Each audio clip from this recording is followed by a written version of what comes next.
All right, you lot. Here we have the Mount to Coast S1s. 3. Let's get started.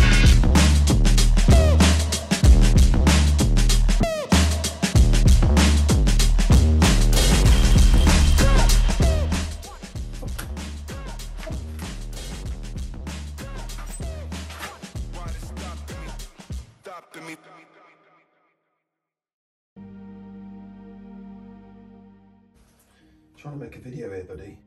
What have you got to say about that? Do we do this with you on my lap? Is that what we're going to have to do? Okay, here we go. So firstly, I'd like to say thank you to the kind folk at Mount to Coast for sending me a pair of their brand new running shoe, the S1s. Now I know firstly what you're thinking, because I was thinking the same thing when they reached out. Who are Mount to Coast? Now they're a relatively new, you okay?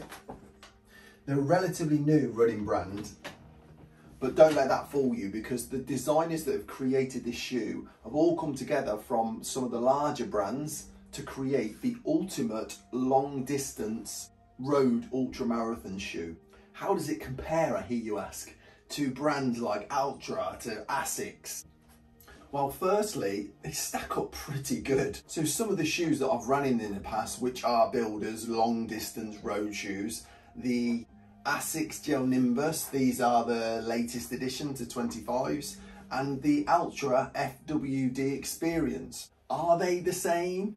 I do find with running brands now that they're just trying too much and they've just gone too far.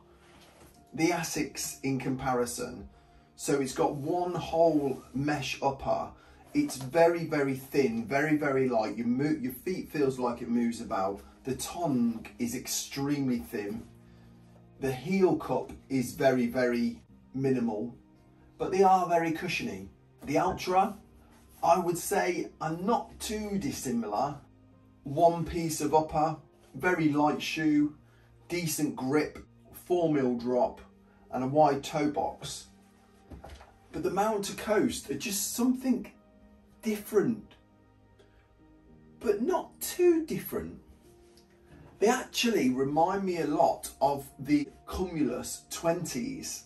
Now these were a very solid road running shoe, and they remind me a lot of these. So firstly, they've got a very, very stiff heel cup. I mean, the whole of that, all the way up to the top, that is me pushing it down. It's in similarity to this. So okay, there, nothing, but here, completely pushed down. Same in the Ultra. When your foot is locked in there, it's not going anywhere.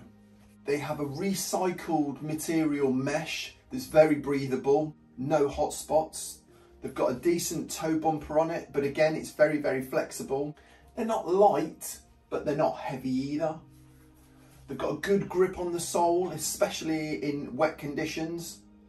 Naturally, they're not for the trail though. And then something really fancy, in the midsole, it has a shock absorbance insert that's used in the suspension systems in Le Mans rally cars. It's like, what?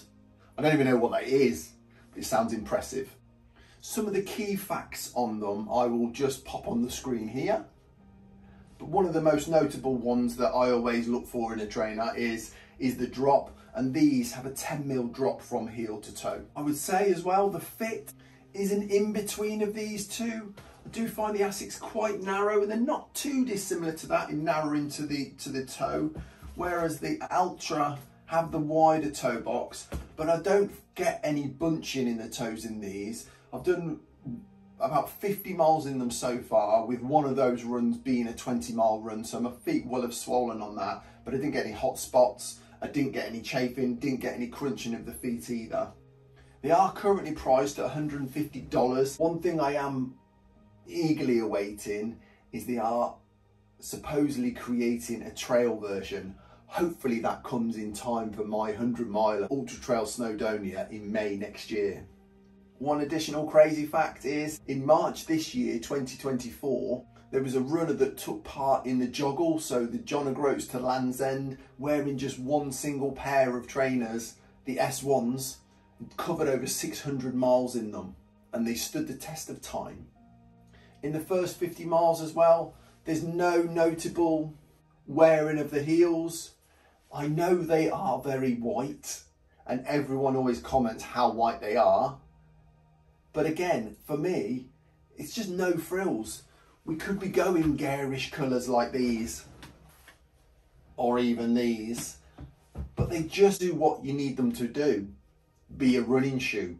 My personal opinion is I really do love these for running on the road, especially on long distance. The tiredness in your legs doesn't happen as much as it can in other road shoes.